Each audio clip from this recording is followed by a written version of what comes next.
Our programs offer many languages. Please visit suprememastertv.com/schedule. Nos programmes offrent plusieurs langues. Veuillez visiter suprememastertv.com/schedule. Nuestros programas ofrecen varios idiomas. Visiten suprememastertv.com/schedule. Naše programy nabízejí více jazyků. Prosím navštivte suprememastertv.com/schedule. From singing to hosting, from acting to producing, Hollywood icon Betty White did it all, bringing smiles and laughter to audiences while brightening the day of those around her with her cheerful disposition. Betty White, the Golden Girl with a Tender Heart, Part 1 of 2. Continue watching to find out more. All the people I know who have gone from eating meat to not eating meat say they feel much better. Jake Shields, vegetarian.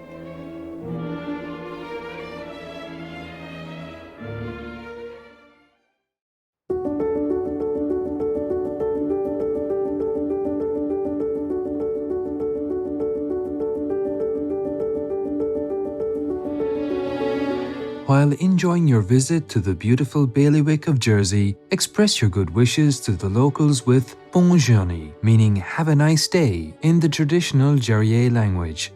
My name is Wesley. Your dedication in assisting vulnerable beings helps to make the world a kinder place. The virtuous people of Jersey pray for your continued energy and enthusiasm in divine benevolence.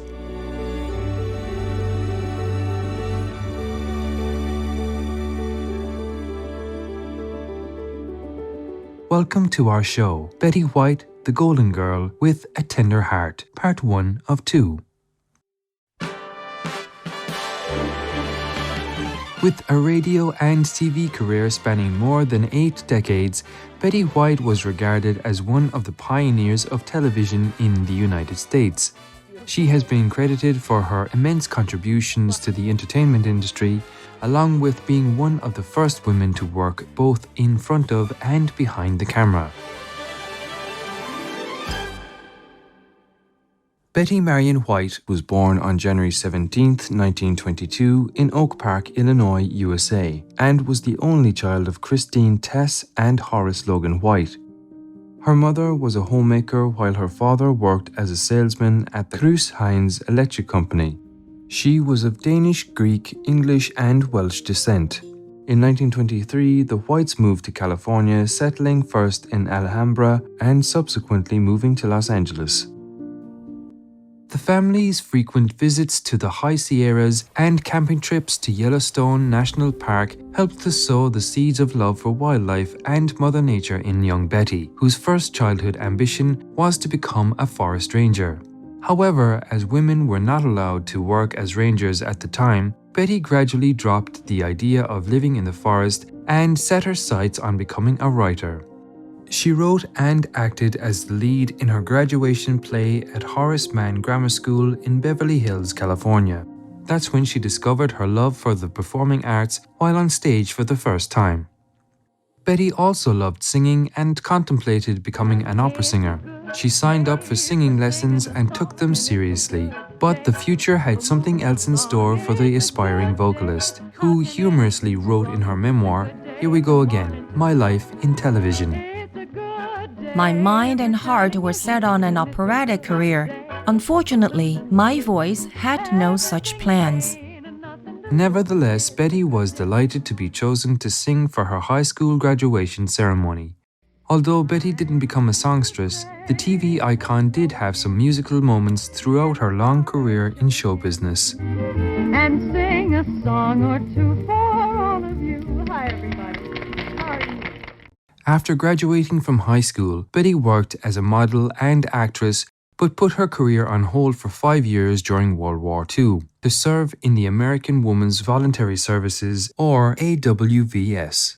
She was just 19 years old when she joined the group as a volunteer in 1941 and was soon driving a truck to deliver supplies to the bivouacs in Santa Monica and the Hollywood Hills. Betty met her first husband, Dick Barker, a U.S. Army pilot, while serving in the AWVS. The couple married after the war and settled in Ohio, where Dick's family ran a chicken people farm. Being an animal people lover, Betty found this lifestyle extremely difficult to cope with, and thus their marriage was short-lived and ended in 1945. In 1947, Betty married talent agent, casting director, and actor Lane Allen, but the couple went their separate ways in 1949 as young Betty wanted to focus on her career rather than starting a family. Betty's first television appearance occurred about 1 month after her high school graduation in 1939, when she danced the Merry Widow Waltz with a classmate on an experimental show in downtown Los Angeles. During the 1940s, Betty mainly worked on stage and on the radio. Her radio jobs included reading commercials, playing bit parts, and doing crowd noises on shows such as Blondie, The Great Gildersleeve, and This Is Your FBI. She then co-hosted Hollywood on Television, first with Al Jarvis and later with Eddie Albert. It was a 5.5-hour impromptu variety program that aired 6 days a week from 1949 to 1953.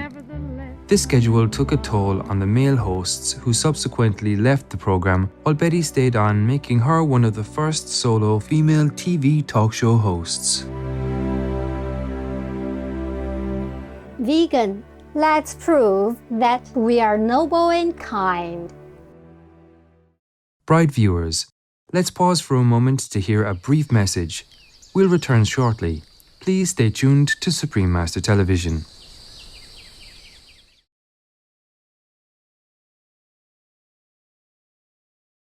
Welcome back to our program showcasing the legendary Hollywood icon Betty White. In 1952, Betty starred in her first sitcom, Life with Elizabeth, produced by Bandy Productions, a company named after her dog person companion. Betty co-founded this company with 2 others, thus becoming the first woman producer of a sitcom in the US. She also had creative control over the show, a rarity for women in that era. From 1952 to 1954, Betty produced and hosted her own national TV program, The Betty White Show, in a male-dominated field. Betty was impressed with African-American tap dancer and singer Arthur Duncan's talent when he performed on Hollywood on Television, and employed him as a recurring cast member on her program. When the series expanded nationally, TV stations in the southern US threatened to ban it unless Arthur was removed from the cast. Drop everything and let the harmony. Betty refused to dismiss him and wrote back saying, Needless to say, we used Arthur Duncan every opportunity we could. Although the show was eventually cancelled, Betty helped Arthur to keep his TV job and launch his career later. In 1964, Arthur was hired as a regular performer on The Lawrence Welk Show and remained with the show for 18 years.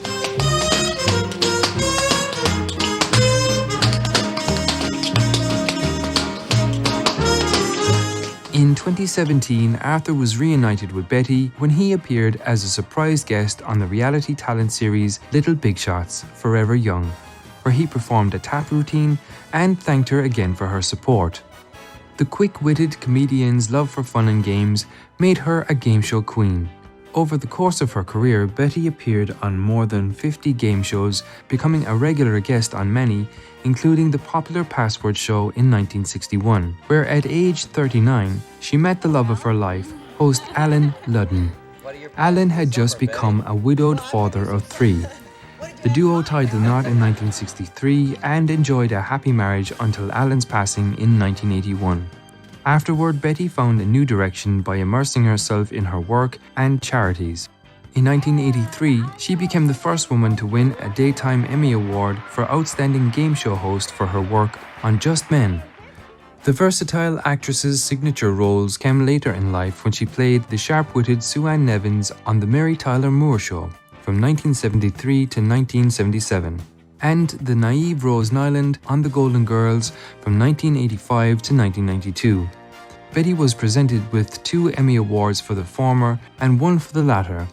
The Golden Girls sitcom was such a big success that Betty and her co-stars were invited by the late Queen Mother of the UK, Her Majesty Queen Elizabeth, to perform during the 1988 Royal Variety performance at the London Palladium.